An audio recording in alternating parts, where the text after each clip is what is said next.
Crystal asks, what are the best links to connect the Articles of Confederation to present day when teaching middle and high school students? Excellent question. I think that the Articles of Confederation, first of all, an important link to today is just a mode of thinking that really privileges the local over the national.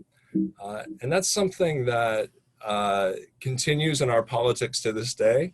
It's one of the great themes of American history is really kind of the struggle between the center and what we might call the periphery or the local.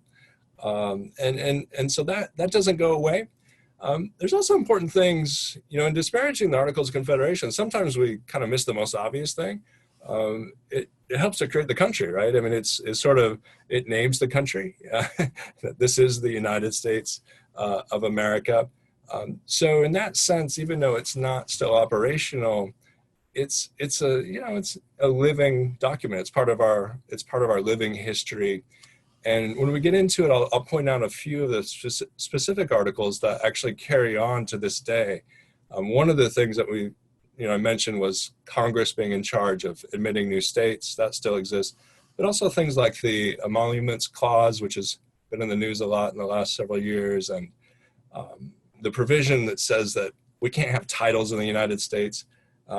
Those are almost taken word for word from the Articles and put into the Constitution. So we still live under some of the Articles. Great. Jonathan wonders, would Thomas Jefferson be in favor of the Articles, or was he? Good question. During our summer institute, I took a stab at Jefferson and his political ideas, and he's a really fascinating character. His poll ratings are way down right now, I think largely because of the musical Hamilton. But we live in Jefferson's world, and I think that's a smart question because I think Jefferson's political ideology was to emphasize the state and the local, of course, compared to the national government.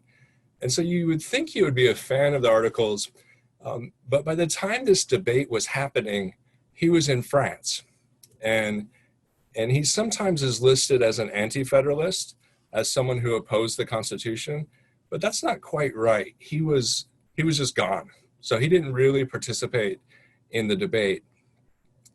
One of his comments, though, Madison sent him a copy of the Constitution once it was completed, and Jefferson says, this looks fine. This is all okay.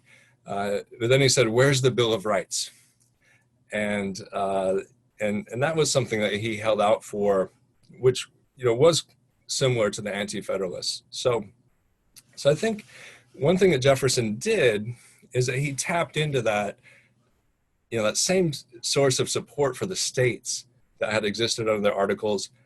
Jefferson taps into that and uses it for his own political ends in creating the Democratic Republican Party. So there's definitely an intellectual connection there. Gotcha. We've got tons of good questions coming in. Let's see. Graciela says, I've always told my students that the inadequacy of the Articles were not evident during the war because of the distraction of the war, but after the war ends and the economic difficulties, they made it evident that the federal government needed to have more fiscal control. Is that correct? You're nodding. No, I think that's smart.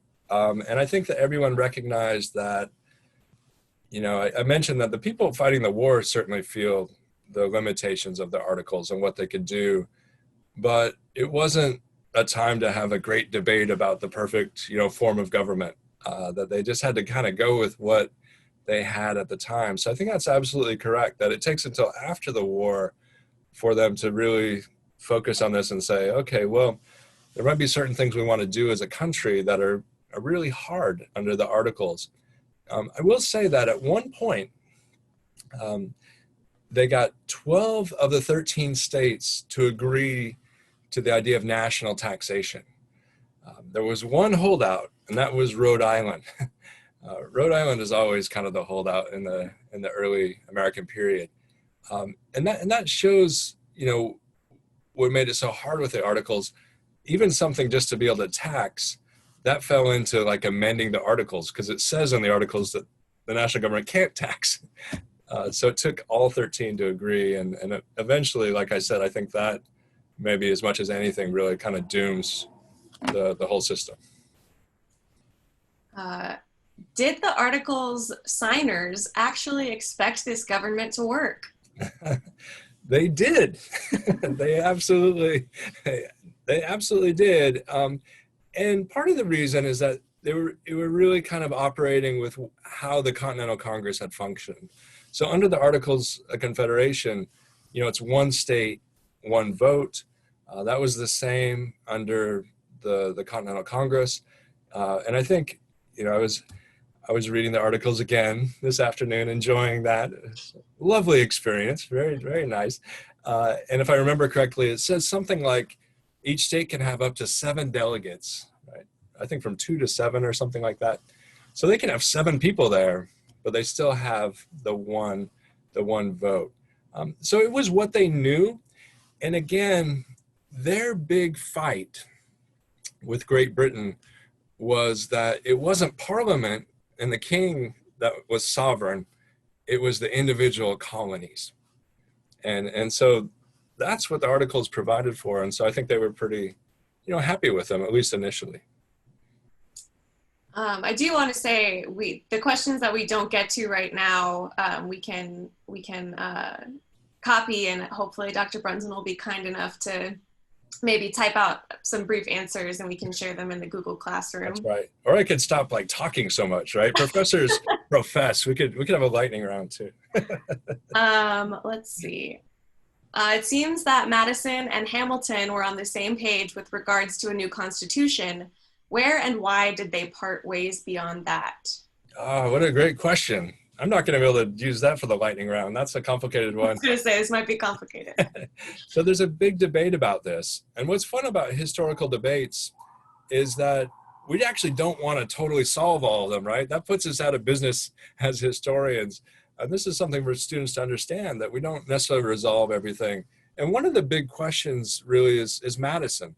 And there's 2 answers to this. And one is that Madison changes after the ratification of the Constitution, that he's influenced by Jefferson and he comes to have a different political view. And the other answer is that Hamilton's economic program was more radical than anything Madison sort of anticipated. And I think that's the more common answer. And if you want to read about this, Gordon Wood has a great essay that's called the Madison Problem. And he goes into this in great detail. But yeah, fun question. All right. With that.